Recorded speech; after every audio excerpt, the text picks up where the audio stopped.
y me da un poco de miedo. Soy un poco también... Me doy cuenta de que a veces soy un pelín catastrofista. Pero bueno, me tenéis que querer igual. Me da un poquito de miedo, sinceramente, ciertos movimientos que estoy viendo en las altas esferas políticas, que siempre dicen, no, son las altas esferas, pero eso al final acaba calando dentro del deporte. Y es que, a ver, primero quiero hacer una desconfirmación y luego un desmentimiento, mejor dicho, y luego ya pasamos al rumor loco y pasamos un poco a mi paranoia. Pero antes de nada, queremos desmentir una cosa, queremos desmentir una información, o mejor dicho, la Fórmula 1 quiere desmentir una información. Y es que, si vosotros habéis estado atentos a redes sociales en las últimas horas, en los últimos días, nació un rumor loco que venía desde Holanda, que, bueno, país propicio también a tener rumores locos, por lo que sea, que decía que Stefano Domenicali iba a dejar de ser CEO de la Fórmula 1 para convertirse en CEO de MotoGP. Ha habido alguien que ha sumado 1 más 1 y ha dicho, Liberty Media ha comprado MotoGP. Liberty Media necesita un CEO, o la MotoGP necesita un CEO que lidere la transición que en su momento, el crecimiento que en su momento tuvo la Fórmula 1. Pues venga, vamos a pillar al de la Fórmula 1. Eso es mentira, dice al menos la Fórmula 1. Informaba Jack Ploy, que es un reportero neerlandés, y es algo que la Fórmula 1 ha desmentido. Esa historia, cito textualmente a la Fórmula 1, es ficción y completamente incorrecta, y es algo que nosotros, soymotor.com, hemos pulsado también con la Fórmula 1 y también nos han desmentido. Así que no, Stefano Domenicali no va a dejar su cargo como CEO de la Fórmula 1 para irse a MotoGP. Ahora bien, yo he visto esta noticia y he pensado, vale, es un rumor loco. Vale, quizá hay alguien que está sumando 1 más 1. Pero hay veces que cuando el río suena, agua lleva. Y es cierto que están ocurriendo movimientos extraños en las altas esferas de la Fórmula 1, tanto Liberty como FOM. En primer lugar, hubo una no renovación sorpresa de Chase Carey como CEO de la Fórmula 1 y como CEO de Liberty, por tanto. Esto tendría que ocurrir al final de este año, tendría que ocurrir para el 1 de enero del 2025. Y publicábamos la noticia la semana pasada que Chase Carey no iba a ser el CEO de Liberty Media después del periodo de 2024. Por tanto, ahora se va a tener que buscar a un nuevo CEO. Y os digo, es una cosa que ha ocurrido por sorpresa, porque ha tenido que entrar John Malone, que es el dueño de Liberty Media, para sustituir a Chase Carey. Es decir, no es algo que estuviera planeado, es algo que ha venido por sorpresa. ¿Por qué ha ocurrido esto? Bueno, pues el rumor que ya os comenté el jueves, me parece que fue, que venía de pues un cierto sentimiento anti-Trump que tiene Chase Carey, y a lo mejor se decía incluso cierto miedo a que esa investigación que el Congreso de Estados Unidos había iniciado, esa investigación antimonopolio a Liberty, por cerrarle las puertas a Andretti como 11º equipo a la Fórmula 1, pudiera tener algún tipo de repercusión para Chase Carey. La cuestión es que esta dimisión o esta no renovación del contrato, que a efectos prácticos es una dimisión, viene con un timing raro. ¿Por qué? Porque llega en el momento en el que se está negociando el Pacto de la Concordia, que en 2025 expira y se iniciará uno nuevo a partir de 2026, y además llega en el momento en el que Liberty Media, o sea, la empresa de la que Chase Carey es dueño, ha comprado MotoGP, y 2025 va a ser el primer momento en el que Fórmula 1 y MotoGP coexistan bajo el mismo paraguas. Entonces, por un lado vemos que hay cierto revuelo en el gallinero de Liberty, y por otro lado, hay mucho revuelo, no es cierto, sino mucho revuelo en el gallinero de la Federación Internacional de Automovilismo. Esto es una noticia que tenemos publicada y que ya está en nuestro canal de YouTube, en soymotor.com, de que Niels Wittig dejó su puesto como director de carrera en la Fórmula 1, aunque en realidad no lo dejó, se fue de malas maneras y no dimitió. Es una cosa que luego él confirmó a la BBC y a otros periódicos británicos que le habían echado, básicamente. Pero además de todo eso, si hacemos una pequeña cronología, ha habido bastantes salidas importantes, además, en los últimos años, en los últimos, digamos, el último periodo de 12 meses, en la cúpula, en el seno de la Federación Internacional de Automovilismo. Saco nombres, lo tengo aquí apuntado. Diciembre del año 2023, se va Steve Nielsen, que es el director deportivo de la Federación Internacional de Automovilismo. En 2023, en diciembre también, se va Tim Goss, que es el director técnico de monoplazas. Y eso tiene mucha relevancia, porque Tim Goss en aquel momento estaba en medio de la elaboración del reglamento técnico de la Fórmula 1 para el 26. Es decir, el director técnico de la FIA, el que controla la parte técnica de la FIA, se va justo cuando se está desarrollando ese reglamento para el año 2026. Pero es que este año, en 2024, ha habido más cambios. Se ha ido, por ejemplo, Luke Skipper, que es el director de comunicaciones de la Federación Internacional de Automovilismo. Se ha ido también en mayo de este año Natalie Robin, que era la directora general, y a principios del año 2024 se fue también Deborah Meyer, que es la fundadora de Iron Lynx y al mismo tiempo era la directora de la Comisión Femenina de la Fórmula 1. Y hemos sabido en la semana pasada que otro nuevo cargo era de mucha confianza de Mohamed Ben Sulayem, ha dicho adiós a la Federación Internacional de Automovilismo. Paolo Vasarri. ¿Qué diréis?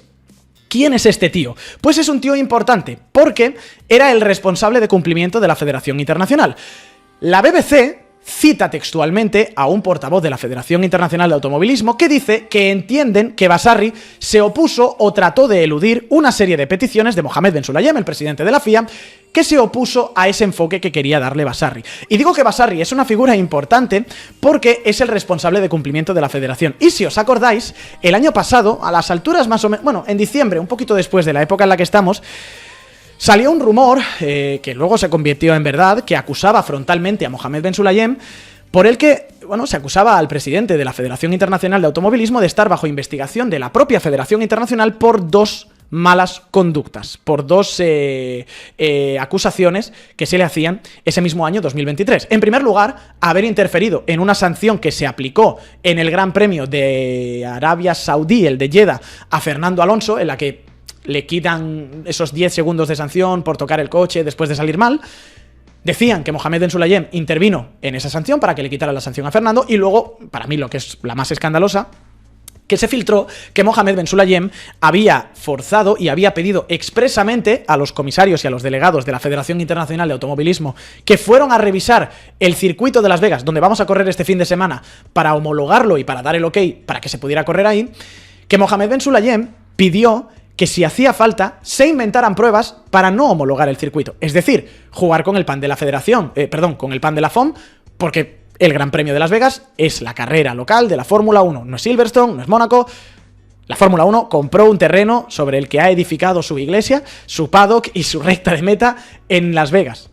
Es la carrera local. Y el presidente de la FIA pidió que se inventaran pruebas, o al menos eso decían los informes, que se inventaran pruebas para que no se diera esa homologación al circuito de Las Vegas. Pues bien, Paolo Vasarri es el hombre que hizo las fotocopias de esas acusaciones. Es el hombre que de alguna manera lo sacó a la luz. Es el culpable de que salieran esas acusaciones a Mohamed Ben Sulayem. Están ocurriendo cosas raras. Están ocurriendo cosas raras en la Federación Internacional de Automovilismo. Y a mí me gustaría venir aquí con una respuesta y decir, pues está ocurriendo por X, Y y Z. Pero la verdad es que no lo sé. Si os digo la verdad, no lo sé. Lo único que sé es que están cayendo los puestos de oficinistas de día a día, los puestos importantes, y que eso en general, como está publicado también en soymotor.com en un artículo buenísimo que tenéis aquí de nuestro Raymond Blancafort, suele significar o que hay una crisis interna importante en la federación o que hay discrepancias importantes con el presidente de la Federación Internacional de Automovilismo. Y no creo que sea casualidad que todo esto empiece a ocurrir, tanto Liberty como la FIA, a finales de este año 2024. ¿Por qué? Porque el timing es muy juguetón y el año que viene es un año clave tanto para Liberty como para la FIA. Y os voy a explicar por qué. En primer lugar, porque el año que viene son las elecciones de la Federación Internacional de Automovilismo. El año que viene, Mohamed Ben Sulayem se presentará de momento en solitario, porque no hay investigación, no hay información de que alguien más vaya a oponerse o vaya a ir en la carrera por ser presidente de la FIA contra él. El año que viene, Mohamed Ben Sulayem va a ir a por su segundo mandato, que le llevaría desde 2025 hasta el año 2029. Y ojo, porque luego podría renovar del 29 al 33, porque son 3 mandatos de 4 años cada uno. Entonces podríamos tener el año que viene la reelección de Mohamed Ben Sulayem. Al mismo tiempo, el año que viene, en 2025, es cuando hay que renegociar el Pacto de la Concordia, que expira en diciembre de ese año y que se renovará o iniciará un nuevo periodo en 2026. El año que viene es el último año y el primero en el que se podrá trabajar en las reglas de 2026, que va a ser el inicio del mayor cambio reglamentario seguramente de la historia de la Fórmula 1, tanto para motores como también para aerodinámica.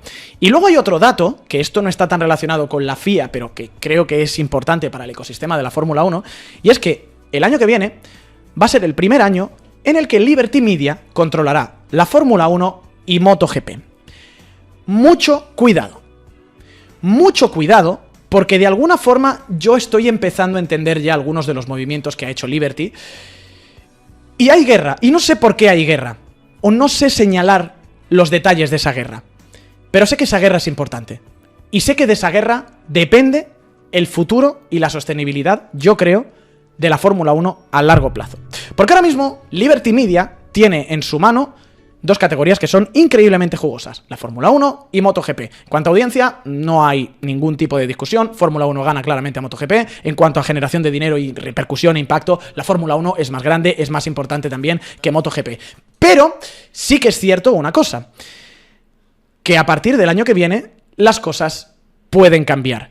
En primer lugar, si yo fuera Liberty Media y mirara la panoplia de categorías que tengo a mi disposición, miro a la Fórmula 1 y digo, a ver, la Fórmula 1 tiene a un Mohamed Ben Sulayem, presidente de la FIA, que está enfrentando a pilotos y a equipos, caso Andretti, y también las críticas de la GPDA. Amigos, la GPDA saca su comunicado echando pestes de Mohamed Ben Sulayem porque aquí hay una guerra política en cierres. Entonces, ese panorama político no es estable para la Fórmula 1. Y cuidado, si sale Mohamed Ben Sulayem elegido, me lo tengo que comer otros 4 añitos más, hasta el año 2029 como poco. Además de eso, las reglas de 2026 en Fórmula 1 amenazan y mucho con romper el juego, porque van a ser un cambio reglamentario increíble y porque además ya hay algunos equipos que están diciendo nos da miedo, cuidado, que Mercedes tiene mucha ventaja, cuidado, que va a ser muy costoso, cuidado, que igual de esta no salimos. Y han tenido que hacer cambios, sinceramente, han tenido que hacer cambio también. Entonces, esas reglas del año 2026, como digo, amenazan también con romper el juego.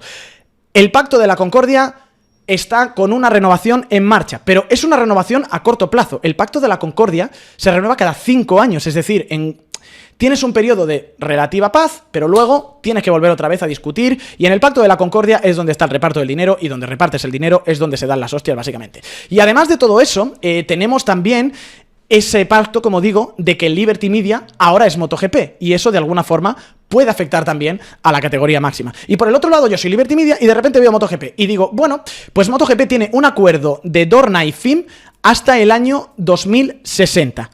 ¿Tiene un cambio reglamentario en el año 2027? Sí, es cierto, pero no va a ser un cambio reglamentario tan radical como el de la Fórmula 1. De hecho, si te digo la verdad, incluso es un cambio reglamentario que tiene buena pinta, porque lo que van a hacer es verdad que reducen un pelín la cilindrada, pero evidentemente van a quitar más aerodinámica en MotoGP, van a meter combustible sintético para cumplir con esa agenda ecologista, van a quitar también ayudas electrónicas, y da la sensación que queda un pelín más apetecible MotoGP de alguna forma para intentar ese crecimiento. De nuevo, la Fórmula 1 sigue siendo muy rentable, la Fórmula 1 tiene muchos aficionados, y no digo que Liberty Media vaya a cambiar la Fórmula 1 por MotoGP, pero sí que me da un poquito de miedo que Liberty Media esté de alguna manera empezando a allanar el camino por si en algún momento la cosa se pone muy fea con la Fórmula 1 y hay que vender. O bien, simplemente por tenerlo como un plan B. ¿Por qué digo esto? Porque Liberty Media ahora mismo controla las dos máximas categorías deportivas de motor que hay en el mundo.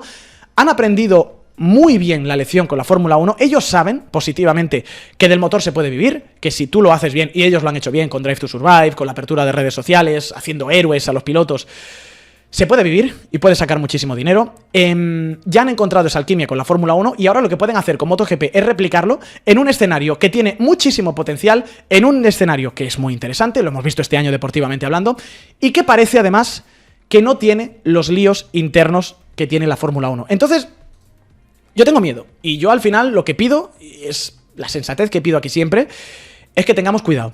Que tengamos cuidado con cuánto apretamos en la Fórmula 1 porque rompemos el juego. Las reglas de 2026 hay que tratarlas con cuidado y hay que estar muy seguro de qué introducimos, porque si rompemos la competición y esto no lo ve ni Dios porque es un aburrimiento como ha pasado desde 2014, Liberty Media puede decir, bueno, a nosotros nos da igual, tenemos las motos que a lo mejor van mal, pero si van bien, son ese plan B. Y sobre todo, hay que tener mucho cuidado con ese equilibrio político que se está jugando entre la FIA y la FOM. Se han cruzado líneas rojas. Para mí, se han cruzado líneas rojas con acusaciones cruzadas. Es verdad que en 2009 la cosa pintaba mucho más fea con esa amenaza de escisión y de la Fórmula 1B o ese campeonato paralelo, pero en ese momento FOM y FIA estaban de la mano. Bernie Ecclestone estaba de la mano de Max Mosley y esa fórmula es la que ha funcionado ahora mismo. Aquí Liberty Media está completamente enfrentada a la Federación Internacional de Automovilismo. Mohamed Ben Sulayem parece que no lo está viendo, o parece que está echando un pulso sin importarle hasta dónde puede llegar la supervivencia de la Fórmula 1. Porque en el fondo él dice, si la Fórmula 1 pierde dinero, a mí me da igual, a FIA le llega muy poquito. Y la FIA está diciendo, tú a nosotros no nos vas a quitar dinero. ¿Cómo que un 10º equipo? ¿Cómo que decirle a nuestros pilotos cómo se tienen que comportar? Tú quédate en la esquinita en las que estás. Y me da miedo, como pasa siempre en las parejas que se rompen, que los niños sean los más perjudicados por esta disputa. Y que la Fórmula 1 y el deporte y el momento bonito y precioso que estamos viviendo ahora mismo, por un malentendimiento político y por intentar llegar las reglas y llevar el campeonato a unos extremos de demasiado peso, se nos acabe por romper. ¿Cuál es el problema? Que aquí esto va a ser un win-win sí o sí para Liberty Media. Porque tienen MotoGP y se podrían asegurar ese plan B en caso de que la Fórmula 1 fracase, y por otro lado, porque ellos ahora mismo, con esa oferta que ya se puso encima de la mesa hace un par de años de 20.000 millones de dólares, o una cifra astronómica, para vender la Fórmula 1, ya le han sacado mucha rentabilidad. Y de hecho, Liberty Media, ¿qué es lo que va a hacer? Más carreras, más show, más espectáculo, más dinero. ¿Que acaba matando al deporte? Pues cuando llegue el momento, nosotros vendemos por una parte mucho superior a lo que hemos comprado, y si queremos seguir haciendo vida de las carreras, para eso tenemos MotoGP.